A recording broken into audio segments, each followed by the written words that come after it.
اعوذ باللہ من الشیطان الرجیم بسم اللہ الرحمن الرحیم ربی شرح لی صدری ویسر لی امری واحلل عقدۃ من لسانی یفقہوا قولی وقول الحق۔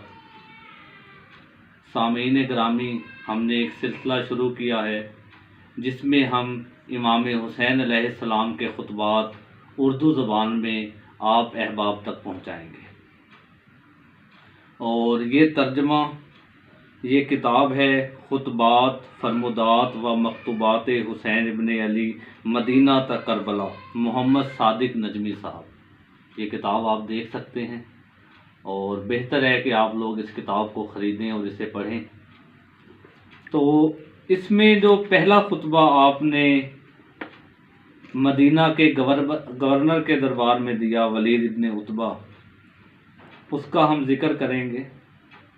اس کا پس منظر یہ تھا کہ جیسے ہی معاویہ کی وفات ہوئی تو یزید نے تمام گورنرز کی طرف خطوط روانہ کیے اور انہیں کہا کہ میرے لیے بیعت لیں، اور ایک اضافی خط اسپیشلٹی کے ساتھ، خصوصیت کے ساتھ ولید کے پاس بھیجا جو گورنر مدینہ تھا، کہ جن 3 لوگوں نے، حسین ابن علی، عبداللہ ابن زبیر، عبداللہ ابن عمر، جن لوگوں نے معاویہ کے دور میں یزید کی بیعت سے انکار کر دیا تھا، ان پر سختی کی جائے۔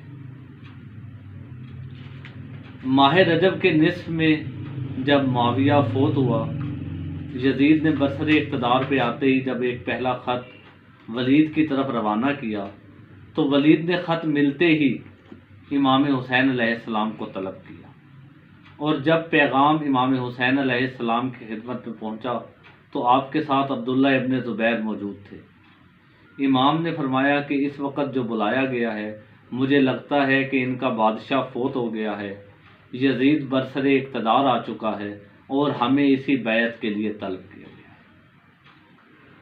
امام حسین علیہ السلام نے 30 کے قریب مسلح افراد کو لے کر گورنر کے دربار میں گئے۔ ولید نے، جیسے ہی آپ ولید کے دربار پر پہنچے تو اس سے پہلے کہ ولید آپ سے کہتا، امام نے فرمایا مجھے لگتا ہے کہ تمہارا بادشاہ فوت ہو گیا ہے اور تم نے ہمیں یزید کی بیعت کے لیے بلایا ہے۔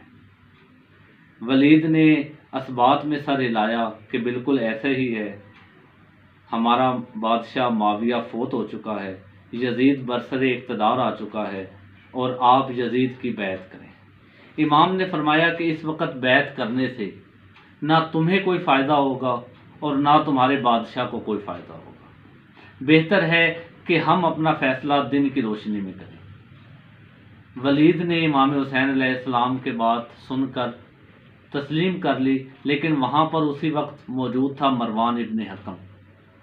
اس نے اشارہ کر کے ولید کو کہا کہ اگر آپ اس رات کی تاریکی میں حسین ابن علی سے بیعت نہیں لیتے تو پھر کبھی آپ بیعت نہیں لے سکو گے، اور جب اگر بیعت امام حسین نہیں کرتے تو آپ ان کا سر تن سے جدا کر دو۔